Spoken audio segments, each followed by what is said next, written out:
Hola, ¿cómo están? Muy buenas noches, bienvenidos a El Pentágono. Quiero darle la más cordial bienvenida al equipo que va a estar con nosotros de lujo, porque el tema es realmente importante.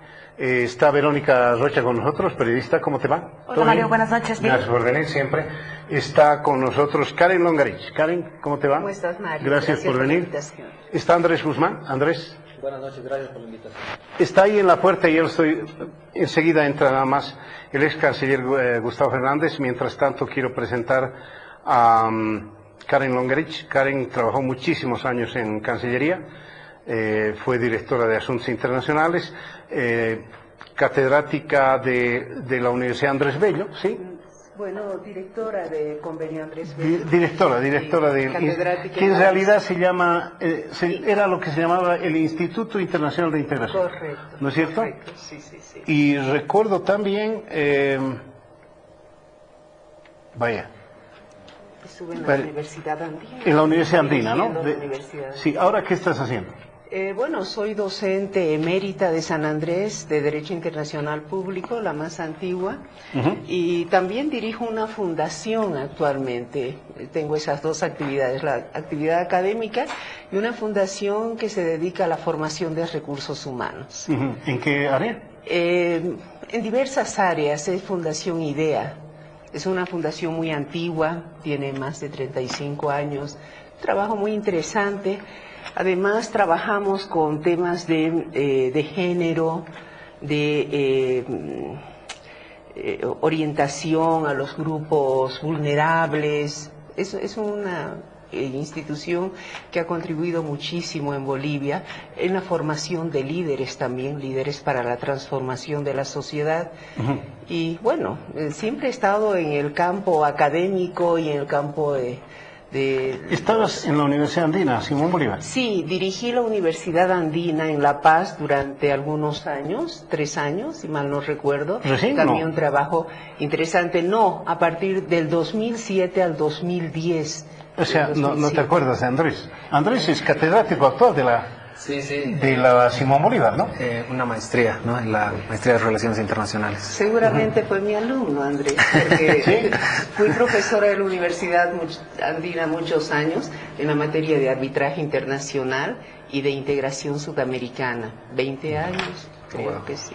Se ha convertido en una lectura obligada para la gente que conoce el tema, Un mar de promesas incumplidas, cuyo autor es Andrés Guzmán.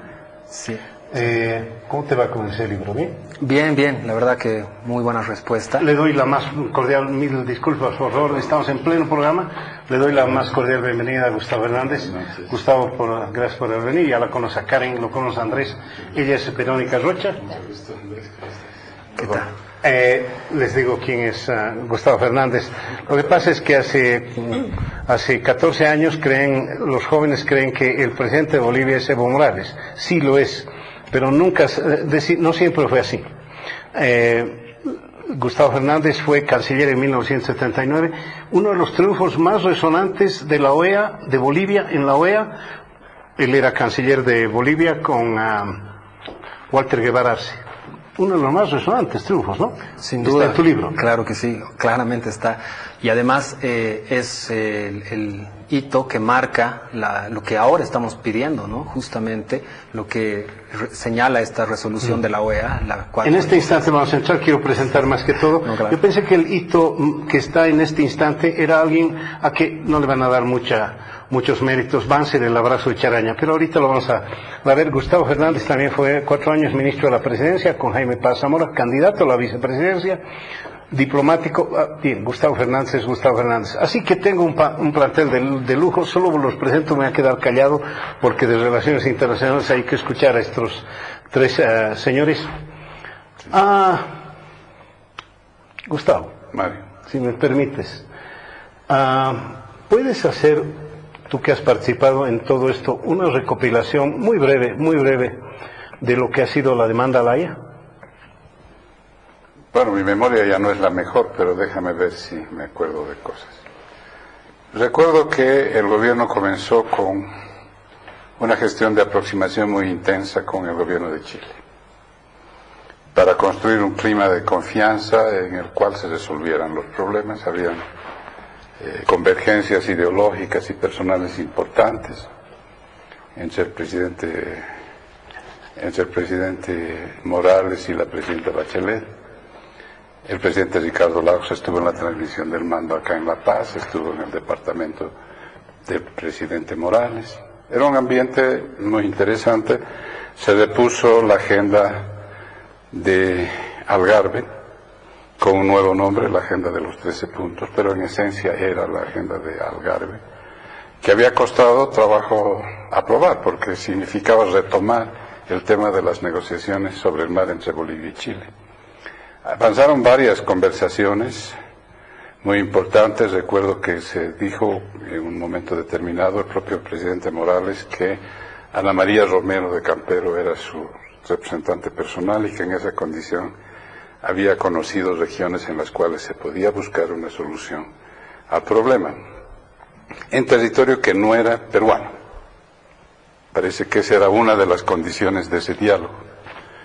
El viceministro Fernández confirmó posteriormente esas conversaciones con la declaración explícita de que no eran por territorios peruanos. Era un enclave en consecuencia de lo que se estaba negociando, buscando. Y hasta ahí las conversaciones. Luego el clima comenzó a cambiar. Por ahí el 2009, 2010 si no me equivoco, el presidente Morales y el canciller Choquehuanca comenzaron a manifestar su preocupación porque las conversaciones no avanzaran y no tuvieran éxito. Hasta que finalmente, el 23 de marzo de 2011, el presidente cambió la línea y anunció que se iniciaría la demanda en La Haya. Tardaron un par de años en preparar la demanda porque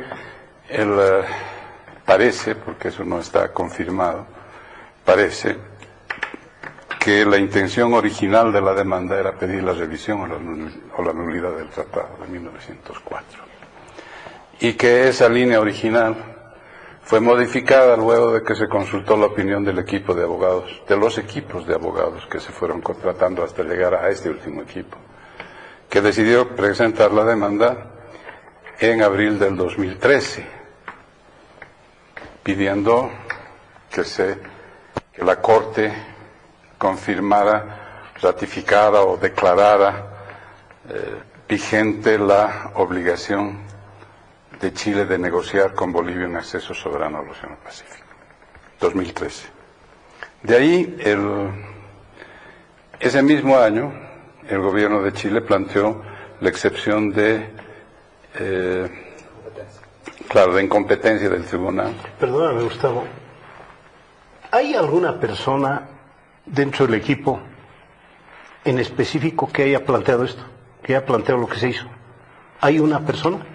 ¿O es yo creo que una entelequia? No, yo creo que el que tiene la conducción intelectual de todo este proceso es Arce. Héctor Arce, sí, él estuvo en todo el proceso. No, antes de Rodríguez Bercé, porque en las consultas con los abogados fue Héctor Arce. Ellos fueron armando el equipo hasta finalmente, primero llegaron unos expertos argentinos, recuerdo bien, no tengo los nombres, pero un equipo argentino, hasta que finalmente con Remiro Bretons se armó este otro equipo, que es un equipo de primera calidad. Y en todo ese proceso estuvo Héctor Arce.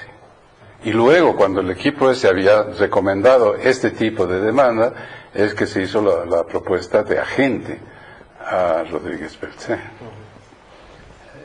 Ya Rodríguez Bercé, a cargo del proceso, yo por eso respondiendo a tu pregunta, yo diría que el eje articulador de todo este proceso es Héctor Arce, hasta donde lo conozco, porque hay muchas cosas que uno no conoce, desde luego.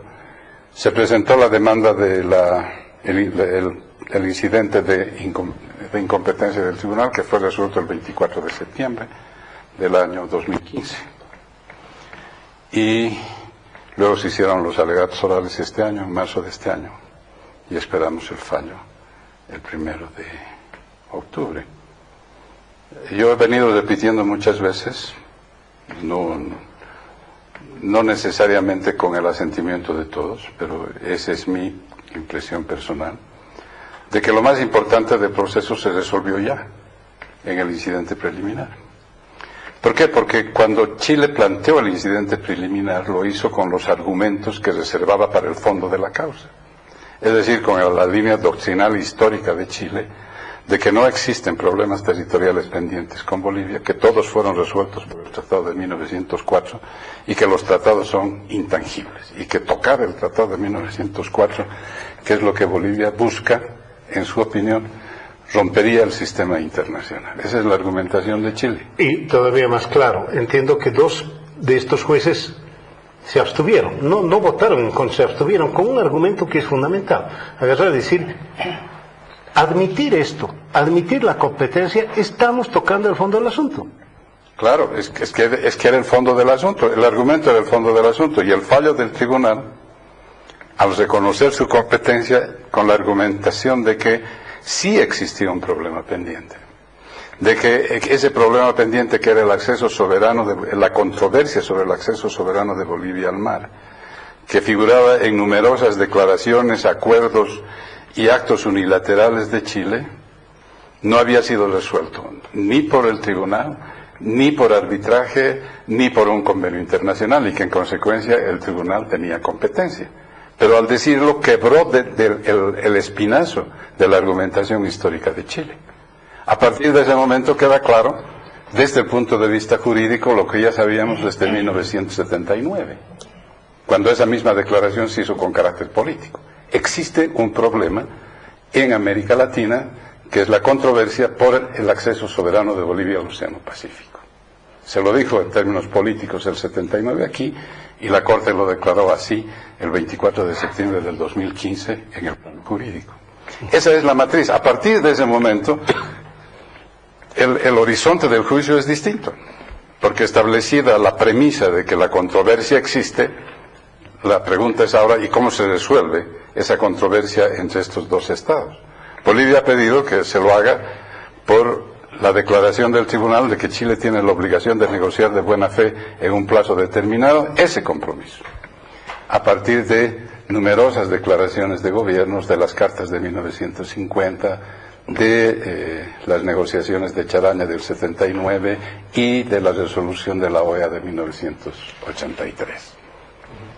Chile dice no, y vuelve a repetir en todos los otros actos el argumento derrotado de que todo esto toca el Tratado de 1904. A mí francamente me sorprendió la falta de imaginación de Chile, que sigue repitiendo exactamente lo mismo cuando el argumento ha sido explícitamente rechazado por el tribunal, y sigue hoy con el mismo argumento. Yo lo veo a Gustavo muy optimista. ¿Compartes el optimismo, Karen? Bueno, Gustavo sabe que no comparto con su tesis. Tengo otra lectura absolutamente diferente de la que hace Gustavo respecto a la sentencia emitida por la Corte Internacional de Justicia el 24 de septiembre de 2015. Y justamente esa sentencia la tengo acá, y en esa sentencia la Corte claramente señala, ¿no?, que hay una diferencia, que si bien la petición de Chile está relacionada con la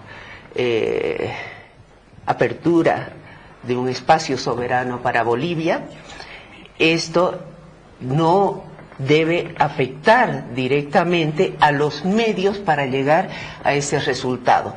Y es más, la Corte dice expresamente que en el supuesto caso que le tocara definir que Chile debe negociar con Bolivia, la Corte no es competente para predeterminar el resultado de esa negociación. Entonces, la Corte más bien ha dejado claro de que lo máximo que podría ella decir es que en virtud de los compromisos asumidos por Chile en el pasado, Chile tendría obligación de negociar, pero la Corte no es competente para predeterminar el resultado de esa negociación. Ahora bien, tampoco estoy de acuerdo con lo que dice Gustavo, de que la Corte ha asumido que existe una controversia entre Chile y Bolivia y que esa controversia sería el enclaustramiento de Bolivia para salir al mar. La Corte ha dicho, sí, existe una controversia de derecho internacional entre Chile y Bolivia, y esa controversia consiste en que Chile, de acuerdo a lo que dice Bolivia, en reiterados momentos de la historia se comprometió a negociar con Bolivia y no ha cumplido ese compromiso. Esa es la controversia que la Corte identifica en el problema y por eso acepta ser competente para dirimir esa competencia de si Chile tiene o no tiene obligación de negociar con Bolivia. Pero en ningún momento la Corte dice que existe una controversia relativa al enclaustramiento de Bolivia al mar. Todo lo contrario, en el párrafo 30 y en el párrafo 33 de la sentencia de la Corte dice Bolivia ha dicho que no hay controversia respecto a la vigencia del Tratado de 1904, que lo acepta y que lo cumple. Y obviamente el Tratado de 1904 fija límites territoriales, entonces no existiría controversia respecto a ese tema para la Corte. Para la Corte identifica, y vuelvo a insistir, identifica la controversia como aquella que Chile ha prometido negociar y no ha cumplido ese compromiso. Entonces, creo que la lectura que hace Gustavo y que hacen otros funcionarios y personeros del gobierno es bastante, o asesores del gobierno, no, es bastante... Asesor, o bueno, otros... el otro no es correcto. Bueno, entonces, personas que están en torno al equipo del gobierno, que no es malo, eso no es... Yo no creo que habrá que... Bueno, rectifico, personas que están acompañando este proceso, están tan acompañando que tú indicas que la iniciativa y el punto de partida en todo esto es Héctor Arce. Yo no sabía eso. Entonces tú, que estás muy próximo a ello, sabes todos esos detalles que obviamente la población los ignora. Yo, como jurista que he seguido este iter juris de la demanda marítima, desconozco muchísimos detalles, pero hago mis razonamientos en virtud de la norma internacional. Desconozco qué dice la memoria, qué dice la contramemoria, cosas que sabe obviamente Gustavo, y por eso me atrevo a decir que él puede dar un criterio más acertado respecto al resultado que podría traer este proceso. ¿Por qué? Porque yo desconozco todos esos instrumentos, pero vuelvo a reiterar, conozco la norma internacional, conozco la jurisprudencia, conozco la doctrina, soy profesora hace 20 años de este tema, y entonces me he preocupado con mucha responsabilidad para mis alumnos el analizar detalladamente este tema. Has hablado de un fallo. ¿A qué fallo te refieres? Es el fallo, es la sentencia por la cual la Corte se declaró competente. La sentencia que mencionó. Se llama sentencia. Sentencia. Todas son sentencias en realidad es una sentencia respecto a la jurisdicción de la Corte. En esa sentencia, la Corte se declara competente para conocer la demanda de Bolivia y anticipa su incompetencia respecto al resultado de una supuesta negociación que la Corte dice quienes encaminen esa negociación serán los que determinen el resultado de la negociación. Y efectivamente, una vez que la Corte dicte su fallo el 1 de octubre, la Corte ya no es más competente en este tema. Este tema se desplaza al plano diplomático y político, que es la negociación. Porque además sería absurdo que la Corte predetermine un resultado de esa naturaleza, porque la Corte estaría, en primer lugar, violando el derecho internacional si la Corte dice negocien y den soberanía. La Corte, que es la custodio del derecho internacional a nivel mundial, estaría violando el derecho internacional. ¿Por qué? Porque el Tratado de 1904 es derecho internacional. y ha fijado una frontera. Si la Corte dice revisen ese tratado, modifíquenlo, den salida, no puede involucrarse en ese tema, salvo que se demuestre que el Tratado de 1904 adolece de uno de los vicios del consentimiento. Y por otra parte, el artículo 2, párrafo 7 de la Carta de Naciones Unidas dice que las Naciones Unidas no son competentes para sugerir a los estados cómo van a solucionar sus controversias. Bien, yo me pregunto para qué tenemos corte. Permíteme ir con Andrés nada más, Gustavo. Porque ¿sí? me gustaría aclarar algunas cosas de acá. A ver, dale. Y muy rápidamente. Andrés, sí, perdóname, Andrés, pero... Primero, todos la memoria y la contramemoria están en la página de la Corte. Todos los Sí, documentos. se hicieron públicos con los alegatos orales. Claro que se han hecho públicos. Sí. Están ahí todos los documentos y Sí. hay un material histórico valiosísimo en la página web de la Corte, primero. Segundo, el fallo, por lo que tengo registrado aquí del 24 de septiembre, dice explícitamente... ¿En qué párrafo? Te lo voy a dar, yo no tengo numerado el párrafo, pero aquí dice: la Corte concluye que los asuntos en disputa no han sido resueltos por acuerdo entre las partes, por un fallo arbitral o por una decisión de esa Corte Internacional, ni regida por acuerdos o tratados en vigencia en la fecha de la conclusión del Pacto de Bogotá, dentro del alcance del artículo 6 de ese tratado. Eso es lo que dice. Y dice explícitamente que existe un problema pendiente. Claro, es el pendiente. ¿Y cuál es el problema pendiente? No es el problema del ferrocarril, no es el problema. En este caso se trata del acceso soberano de Bolivia al Océano Pacífico. Esa es la controversia pendiente histórica entre Bolivia y Chile. Y el tribunal dice que esa controversia no ha sido resuelta. Lo que dice el tribunal es que esa materia no puede ser resuelta por el tribunal, sino por negociación entre las partes. Pero esa es la diferencia. Absolutamente no. Estoy en desacuerdo contigo.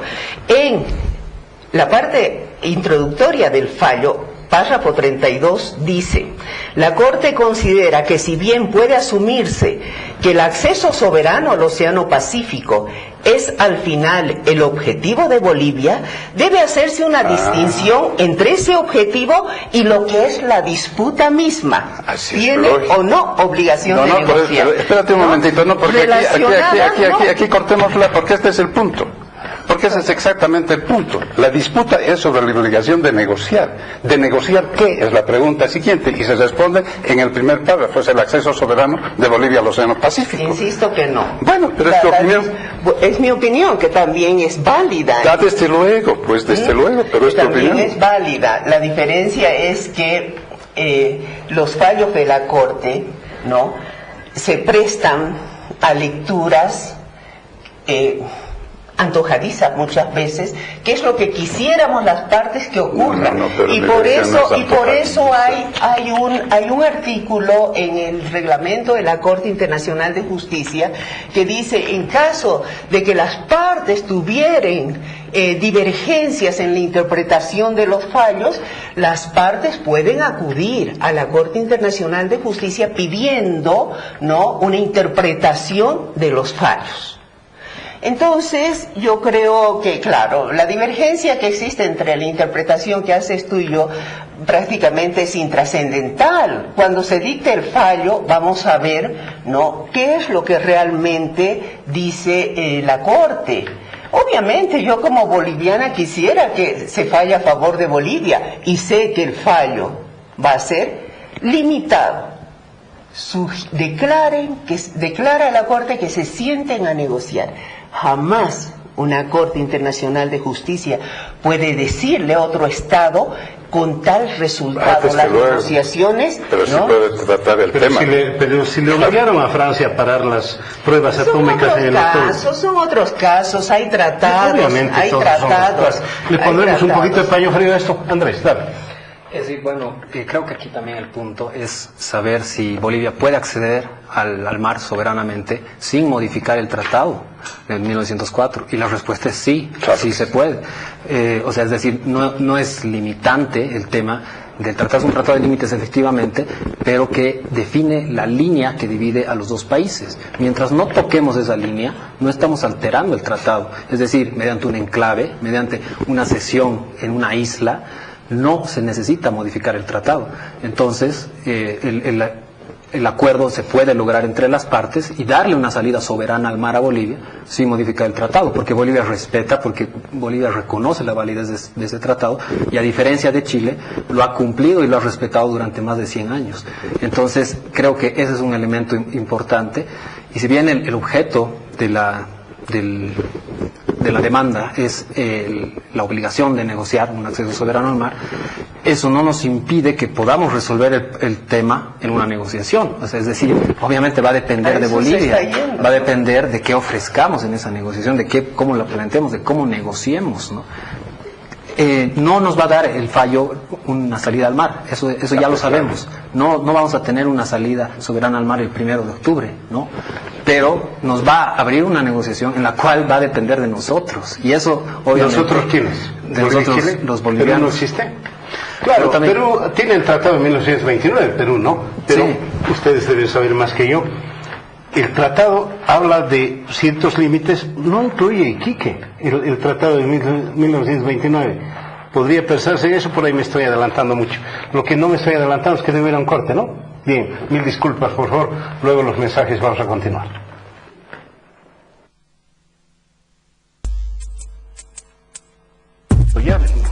Bien, gracias por seguir con nosotros. Estamos en el Pentágono, Vero.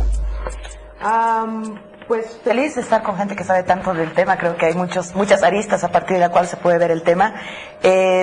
Coincido con lo que comentaban Andrés y Gustavo. Creo que, a pesar de que yo no soy un especialista en el tema, trabajo más bien en la opinión pública, en el periodismo, conozco bastante bien los planteamientos que ambos han señalado. No creo que de ninguna manera hayan sido información privilegiada, mucho menos. Con un poco de análisis político, de opinión, se pueden tener los datos que Gustavo ha puesto sobre la mesa. Y en todo caso, quiero relevar que encuentro pertinente la aclaración que hace Gustavo, porque creo que es importante de cara a lo que se viene en adelante, llegando al 1 de octubre y después del 1 de octubre, entender que una de las grandes victorias, si se quiere, ya estuvo en la determinación de competencia en 2015. Coincido totalmente con ese punto de vista y creo que es importante y pertinente relevarlo en este momento, toda vez que creo que puede descomprimir de alguna manera alguna expectativa que se pudiera estar generando en torno al 1 de octubre. No lo digo en tono pesimista, lo digo en tono de que creo que tenemos que empezar a plantearnos los escenarios que vamos a asumir hacia el 1 de octubre y después del 1 de octubre. Y creo que un escenario ideal es uno descomprimido de patrioterismo, de chauvinismo. Creo que hay que bajarle la atención, creo que hay que tomarlo con mucha seriedad, con mucha sobriedad. Creo que tenemos el reto, el gobierno tiene el reto de encabezar voy a ir a lo que es lo mío, una estrategia comunicacional muy sobria, muy tranquila, muy mesurada, de tal manera que podamos llegar al 1 de octubre y hacia adelante, a reserva de cómo va el fallo. Somos optimistas las y los bolivianos al respecto, pero entender que ya ha habido mucha ganancia en este proceso de 5 años, marcado por el 2015, como señala Gustavo, pero el mismo proceso como tal ha tenido pues ganancia simbólica, jurídica, para el país. O sea, todos hemos tenido un proceso que lo vamos a recordar por siempre en nuestras vidas como un momento político. Eso ya es ganancia. Ahora lo que toca es mirar qué va a decidir el tribunal el 1 de octubre y a reserva de que puede ser, como esperamos el fallo, o tener algunos matices que podríamos no estarlos esperando, saber cómo vamos a enfrentarlos hacia adelante. Y ciertamente la apuesta hacia adelante tendrá que ser también sobria, mesurada, integradora de todas las visiones políticas del país. Tendrá que ser pues una oportunidad para que podamos encarar esto de la mejor forma como país y demostrarles al mundo. Yo quiero recordar nada más el último fallo de la Haya entre el mar territorial. Estaba en disputa Perú y Chile. Terminó el fallo y el fallo aparentemente, estoy seguro, favoreció al Perú. Alan García estaba chocho la vida, el presidente instante. Piñera era el presidente en ese instante, vuelve a ser Piñera, pero dijo, no hemos perdido nada. Hemos perdido, no perdido, sino le hemos cedido un área comercial al Perú donde se explota el 0,1% de la pesca. O sea, aquí nadie ha perdido nada. Mucho me temo que van a haber esas interpretaciones. Todo el mundo saldrá ganando y todo el mundo saldrá ganador de esto, cualquiera sea el fallo, ¿sí? Mario, primero un par de aclaraciones simples. Primero, de acuerdo plenamente con Andrés, la negociación sobre el acceso soberano de Bolivia al mar no significa la modificación del Tratado de 1904.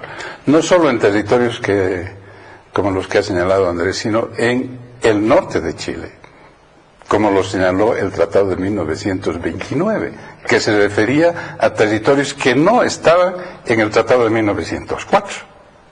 Se referían a Tarapacá y Arica, Tacna y Arica, que no tienen que ver con el Tratado de 1904, las negociaciones del 75 giraron allá, la resolución de la OEA del 79 se va en esa dirección. Y eso no implica la modificación del Tratado de 1904, y eso es lo importante que sale del fallo del tribunal hasta hoy. Esa es la primera. La segunda, yo estoy plenamente de acuerdo con Andrés y contigo de que este tema debe tratarse con mucha seriedad, sin caer en triunfalismo exagerado. Aquí no hemos salido al mar. Aquí comienza un nuevo proceso en el que habrá que negociar para negociar. Va a ser difícil. Y va a ser complicado, claro que va a ser complicado, porque tiene varios elementos que debemos resolver. Primero, aquí dentro, ¿cuál es nuestro planteamiento? Y han empezado a surgir una serie de opiniones y criterios. He leído una del ex canciller Guanacuni que habla de la latitud nueva del concepto de soberanía. Perdónenme, ¿qué quiere decir eso? Me gustaría saber explícitamente cómo se traduce eso en una propuesta. Está el tema de las concesiones territoriales, de las compensaciones territoriales. ¿Quién la ha mencionado? ¿Por qué adelantarse en eso? O alguien habla del restablecimiento de relaciones diplomáticas como un requisito para las negociaciones, cuando esa ruptura es la manifestación pública, en la opinión pública latinoamericana, de que existe un conflicto y esa ruptura llega a 50 años. Vamos a renunciar a ese instrumento que nos costó mantener 50 años. Hay muchos temas que debemos resolver internamente. Y luego de que tengamos una posición, debemos estar en condiciones de saber si esas son bases aceptables para las personas con las cuales vamos a negociar. Porque no basta decir qué es lo que nosotros queremos, sino cómo ese nuestro interés es conciliable con el interés de las otras partes. Y ahí entra Chile y eventualmente Perú. Y el argumento que uno debe recordar siempre es el principio vaticano, que uno no puede mandar una carta cuya respuesta no conozca. ¿Cómo vas a hacer una propuesta pública si no sabes cómo la vas a administrar y cuál es su grado de viabilidad? Y finalmente la necesidad de mantener o crear. Yo creo que estos años efectivamente han servido para manifestar un fuerte consenso nacional sobre el tema, confirmar lo que dice la historia de que este es un tema que une a los bolivianos por más de 100 años. Pero ¿cómo lo vamos a sostener de aquí en adelante? Eso también tiene que cuidarse muy bien. Y finalmente ese proceso de negociación debe crear las condiciones internacionales de solidaridad que nos permitan avanzar. Es decir, falta muchísimo trabajo que hacer a partir del fallo del tribunal. Concepto, soberanía. Una de las preguntas de Aguada, que el juez Aguada dijo, sí. Un momentito antes, dígame a alguien el concepto de soberanía. Soberanía. ¿Es como dice Guanacuni, que hay una cosa etérea allá en el espacio nuevamente? ¿O? La soberanía en el sentido clásico del derecho internacional se asemeja al concepto del derecho de propiedad en el derecho civil. Es decir, la potestad de poder disponer de lo que es tuyo, venderlo, regalarlo, hacer lo que tú quieras. Es muy diferente al concepto de supremacía.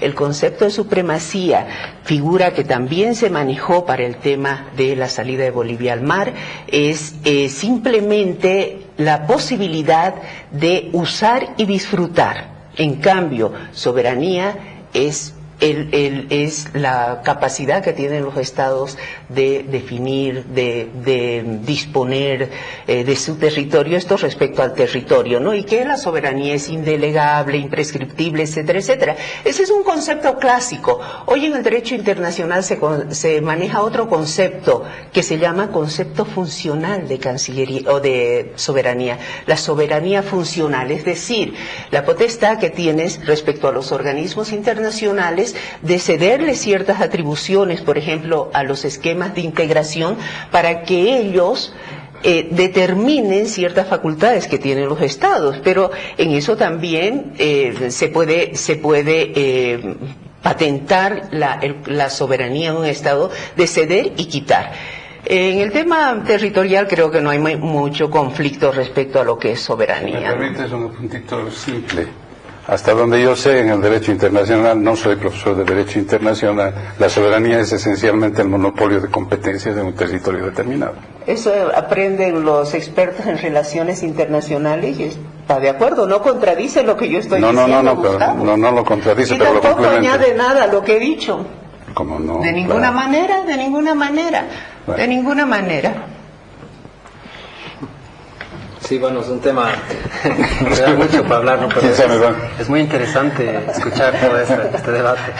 Estoy aprendiendo. Bueno, la soberanía se puede entender de muchas maneras, ¿no? Y tenemos en el mundo muchos ejemplos de diferentes tipos de soberanía. Vemos, por ejemplo, en el territorio de China, cómo ellos manejan su soberanía de manera muy diferente, lo que es la China continental, con lo que es Hong Kong, con lo que es Macao, con lo que es el Tíbet. Tienen otra forma de administración y de entender la soberanía, ¿no? Y así, un país, dos sistemas, en el caso de Hong Kong. Claramente, y más, de hecho, ¿no? Hasta 4 sistemas, diría yo, porque, como digo, hay otra forma de administración. Y está el puerto de Trieste también, que es otro ejemplo en Europa, donde concurren varios países. Y hay varios ejemplos en el mundo, entonces nosotros creo que tenemos que beneficiarnos de todos estos nuevos conceptos que existen y tratar de plantear algo creativo, algo que realmente resuelve el problema, ¿no?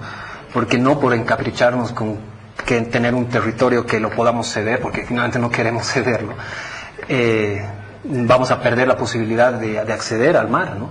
Y bueno, obviamente, si bien concuerdo con lo que dice Karen, también podemos ver que, por ejemplo, justamente en el territorio por el que más factiblemente podría salir Bolivia soberanamente al mar, es decir, el norte de Arica, tiene una soberanía limitada, no es una soberanía completa en el sentido con que nos relataba, absoluta, que nos decía Karen, ¿no? Porque Chile, para ceder un territorio ahí, necesita el acuerdo previo del Perú. Entonces no es una soberanía absoluta, y en ese sentido también nosotros deberíamos pensar que tal vez no vamos a obtener eso. Pero como digo, lo importante es acceder al mar, es beneficiarnos, es resolver este problema y realmente pensar en algo que no se haya planteado antes, ¿no? Porque lo que se ha planteado antes no ha resuelto el problema, ha fracasado. Pero sí tenemos que enriquecernos de las lecciones que han dejado las anteriores negociaciones, donde se ha avanzado y se ha avanzado bastante, ¿no? Entonces, sobre eso, y creo que la Corte puede dar ciertos lineamientos respecto a lo que puede ser esa Corte, en base a lo que se está discutiendo, porque se está discutiendo las veces que hemos negociado, ¿no? Las notas de 1950, los acuerdos de Charaña, como los principales hitos de toda esta historia. Entonces, sobre esa base, plantear algo, ¿no? Algo creativo, algo que realmente resuelva el problema y que le interese a Chile, como bien decía el ex canciller Fernández. Hay que pensar también en los otros, en qué van a querer, ¿no? O sea, en sus intereses, no es solo... Estamos haciendo política todos, además. Claramente, y eso me parece que el gobierno no lo ha trabajado, porque no es que ahora vamos a empezar a trabajar en eso. Ya deberíamos tener una estrategia, ya deberíamos tener los apoyos de la comunidad internacional, ya deberíamos haber generado un debate interno. ¿Qué te hace pensar que no han trabajado bien? Porque no hay un consenso entre los bolivianos respecto a qué queremos, qué entendemos por acceso soberano. y, más importante aún, ¿qué estaríamos dispuestos a dar? ¿No? Ahora, claro, no hay que adelantarse, no hay que decir y a canje o algo así, no me refiero a eso, pero sí tener ciertas opciones para que nuestros negociadores en el momento dado puedan saber qué van a pedir en esa negociación y qué van a ofrecer, ¿no? Eso es fundamental para cualquier negociador y naturalmente que vamos a requerir eso en el momento en que llegue el fallo. A ver, periodista. Encuentro tremendamente relevante lo que pone sobre la mesa Andrés, porque creo que ya de cara a mirar lo que se viene para adelante, es importante entender que estamos, primero comparto totalmente el tema de que estamos haciendo política a nivel internacional, nunca hay que olvidarnos de eso, y obviamente hay que recuperar el hecho de que solamente el haber salido de esta matriz oxidada de recuperación, Tratado 1904, etcétera, etcétera, y tener una mirada creativa para acudir a la Haya, para ver cuáles eran los argumentos con que se presentaban los derechos expectativos, todo eso que se construyó en los 5 años de este proceso que ha sido creativo y ha sido innovador, es la única clave que nos ha permitido llegar hasta este momento. Por lo tanto, lo que se viene hacia adelante no puede ser distinto, no debe ser distinto, debe ser, como señala Andrés, algo creativo, debe conformarse un equipo con filigrana para dar una señal hacia adentro, hacia afuera, de que efectivamente es un equipo que va a trabajar con la seriedad que ha trabajado el equipo hasta ahora. Entonces creo que es un reto muy, muy grande en términos políticos, diplomáticos, el que se viene. Pero también me parece importante relevar el desafío comunicacional que tenemos hacia adelante. Es correcto, y lo he ido conversando esta semana, apenas se conoció la fecha de cuándo se va a hacer visible, cuándo se va a dar a conocer la resolución del tribunal.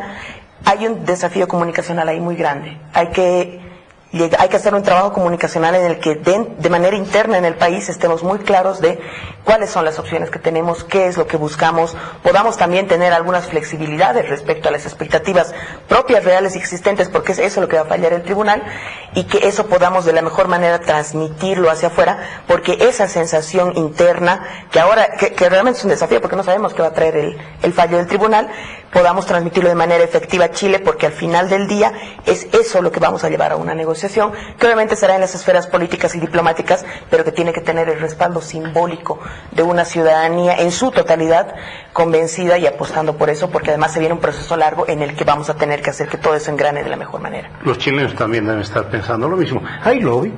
¿Se hacen lobbies en la Corte de la Haya? ¿Sirve de algo? No, nada, ¿no? No creo. O sea, pero los jueces son impolutos, así. No son impolutos, pero tienen su historia, tienen una tradición y tienen una postura que sostener. Sobre la negociación, el canciller Guanacuni dijo hace unas 2 semanas, el día anterior a su renuncia o a la designación del nuevo canciller, que estaba lista la propuesta de negociación del post-Haya. Yo lo leí y luego leí una declaración de Carlos Mesa que decía que esa postura se ha conversado de manera absolutamente reservada.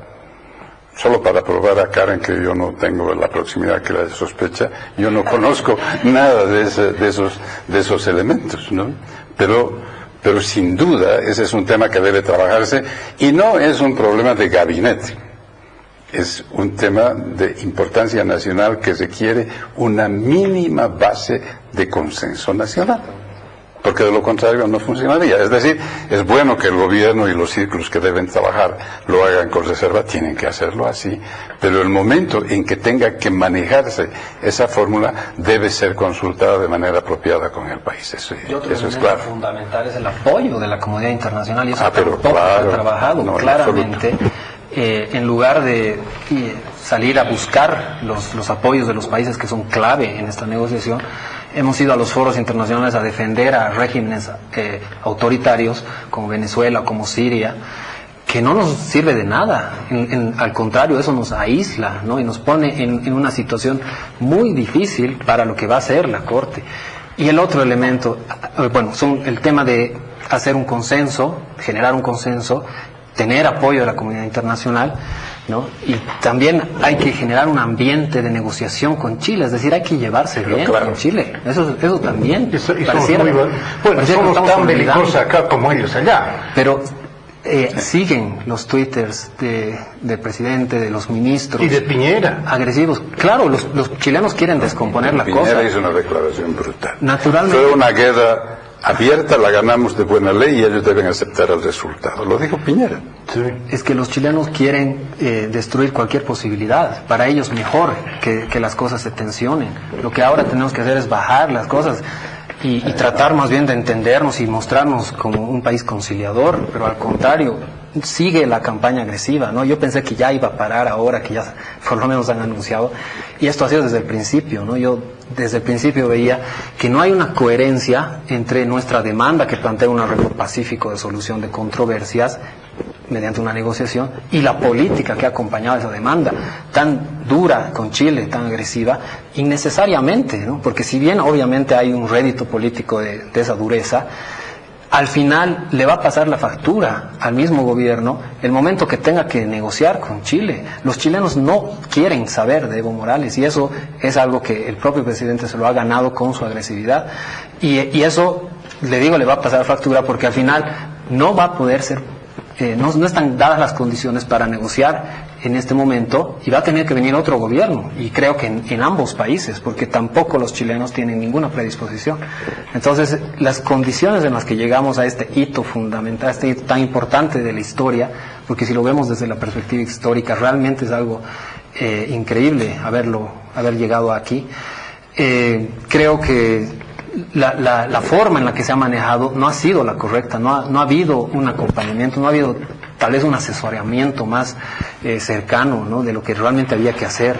O sea, es decir, manejar las cosas con calma, ¿no?, con prudencia, sin atropellamiento, sin lanzar ataques que vienen tal vez del momento, ¿no?, de la calentura del momento, pero eso, digo, al final nos va a impedir lograr los objetivos que estamos planteando. Y no solo lo han ignorado al vocero, me han metido en juicio. Bien, que se frenó, pero es otro tema. Bien, tengo solo unos minutos, me gustaría que los vean ustedes, por favor, con algo esencial desde mi punto de vista periodístico. El 1 de octubre, si el fallo no es a favor nuestro, no se acaba el mundo. Pero si es a favor nuestro, tampoco empieza. Creo que esa es la idea, y a ver, los últimos minutos les doy. Dale, sí, si dale. me deja hablar Gustavo. Pero no, dale un par de minutos nada más. No, lo que pasa fuera de bromas, sí. Entonces creo que no corresponde interrumpir, pero bueno, lo has hecho ya.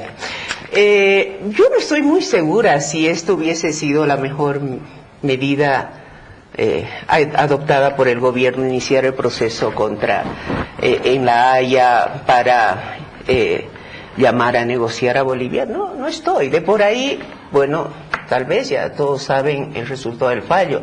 Yo no, y estimo que puede ser positivo o negativo para Bolivia, y si fuera negativo sería todo un lustro perdido en la política exterior de Bolivia, pero además con un retroceso tremendo respecto a la relación con Chile. Si ganamos, bien, se abre un proceso de negociación incitado por la Corte Internacional de Justicia, y tendremos primero que ver los términos de esa sentencia, hasta dónde esa sentencia tiene carácter facultativo o tiene carácter coercitivo, para ver cuán bien estamos en la mesa de negociaciones, cuál es la invocación que hace la Corte, el llamado que hace la Corte, la determinación que da la Corte, porque hay sentencias que son de carácter muy facultativo para las partes, entonces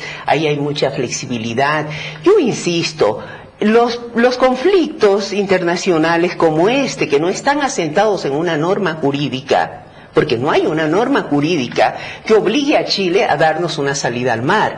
Hay una obligación ética, moral, que muchas veces tiene más fuerza que la norma jurídica. Que lo hay. Nos arrebataron una parte importante de nuestro territorio, pero eso no nos tiene que dejar perder las perspectivas de lo que en realidad es este tema. Este tema se va a solucionar en una mesa de negociaciones.